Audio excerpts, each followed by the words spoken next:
Red TV వీక్షిస్తున్నటువంటి ప్రేక్షకులకి నా యొక్క హృదయపూర్వక నమస్సుమాంజలు. నేను మీ డాక్టర్ డి బాలకృష్ణ, ఆయుర్వేద వైద్యరత్న, Shri Kaushik Ayurveda multi therapy hospital, Dilsukhnagar నుండి ఈ మధ్య కాలంలో చాలామంది తిమ్మిర్లు వస్తున్నాయని కంప్లైంట్. తిమ్మిర్లు ఎందుకు వస్తాయి, రావడానికి గల కారణాలు ఏంటి, మరి వస్తే దేనికి సంకేతం, వేరే ఏమైనా జబ్బులు వచ్చే అవకాశం ఉందా, దీర్ఘకాలిక జబ్బులు, అలా దాని కొంత వివరణ తీసుకోవాల్సిన అవసరం ఉంటుంది. అయితే తిమ్మిర్లు రావడం అనేది మధ్య వయసు నుంచి వస్తూ ఉంటాయి. ఎందుకు వస్తాయి అని చూస్తే వయస్సుతో సంబంధం లేకుండా కొంత స్ట్రెస్, బరువు ఒకే పక్కగా కాసేపు కూర్చోవడం వల్ల శరీరం బరువు అంతా ఆ పైన ఉంటుంది. ఆడ కాస్త బ్లడ్ సర్క్యులేషన్ స్లో అవుతుంది. సో దానివల్ల తిమ్మిర్లు వచ్చే అవకాశం ఉంది. అది కాకుండా జనరల్ వీక్నెస్, నర్వస్ డిజిబిలిటీ, అంటే నర్వస్ వీక్నెస్ అని అంటారు. నర్వస్ వీక్నెస్ ద్వారా కూడా తిమ్మిర్లు వచ్చే అవకాశం ఉంది. ఇలా ఇవి ప్రధాన కారణాలు. మరి ఎందుకు వస్తాయి అని చూస్తే, మనం సరైనటువంటి ఆహారం తీసుకోవడం లేదు.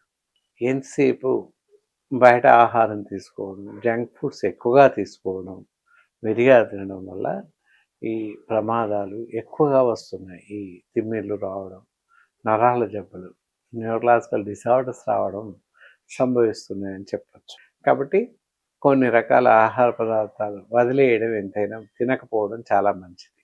తినకూడని ఆహార పదార్థాలు చూద్దాం. సో ఎక్కువగా deep fries, junk foods, bakery items, fast food సెంటర్స్లో లభించేటటువంటి ఆహారం తినకూడదు. ఇవన్నీ పూర్తిగా మానేసినట్లయితే కొంతవరకు మనం కాపాడుకోవచ్చు.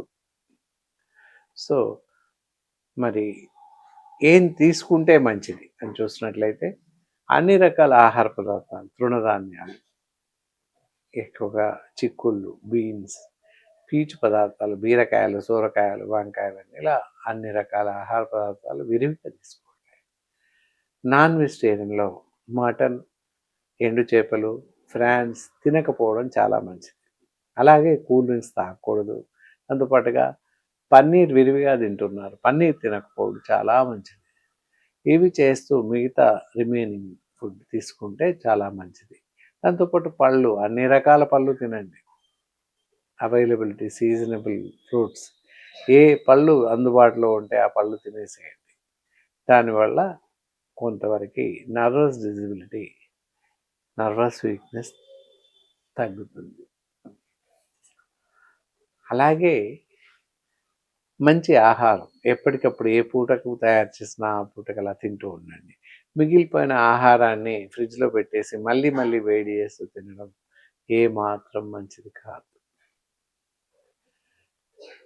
అలా ఇలాంటి పద్ధతులన్నీ పాటిస్తూ ఉన్నట్లయితే ఈ తిమ్మిర్లు రావడం అనేది తగ్గుతుంది. తిమ్మిర్లు రావడం అనేది నరాల జబ్బుకు సూచన.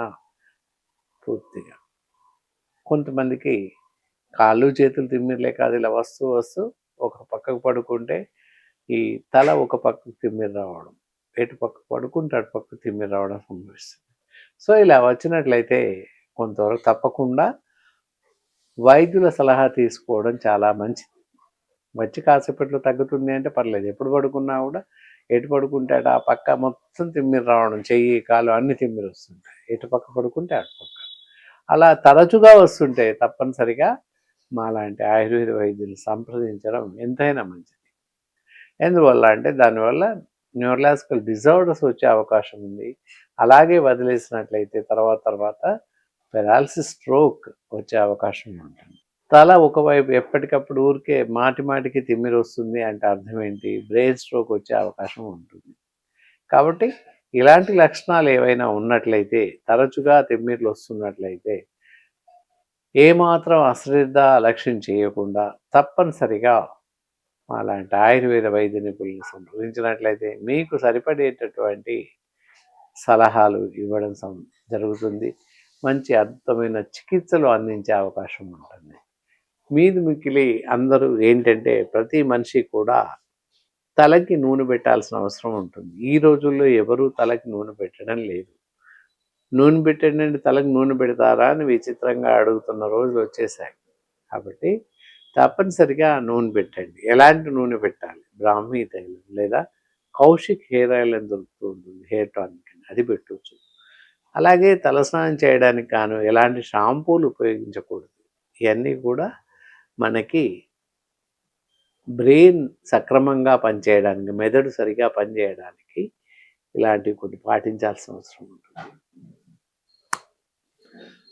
అలాగే మరి ప్రతిరోజు ప్రతినిత్యం తలకు నూనె పెడుతూ ఉండాలి. కౌశిక్ హెయిర్ ఆయిల్ కానీ, బ్రాహ్మీ ఆయిల్ కానీ రోజు పెడుతూ ఉన్నట్లయితే చాలా చల్లగా ఉంటుంది, బ్రెయిన్ బాగా పనిచేస్తుంది. బ్రెయిన్లో ఉన్నటువంటి నరాలు, న్యూరాన్స్ చాలా బాగా పనిచేస్తాయి. దానివల్ల జ్ఞాపక శక్తి బాగుంటుంది, బ్రెయిన్ వర్కింగ్ కండిషన్స్ బాగుంటాయి. దానివల్ల కాళ్ళు, చేతులు, బ్రెయిన్, తల ఇవన్నీ కూడా తిమ్మిరి రావడం నుంచి త్వరగా కోలుకోవచ్చు, రాకుండా కాపాడుతుంది. ఇక హెడ్ బాత్ అనేది ఏ షాంపూస్ లేకుండా చేయడం చాలా మంచిది.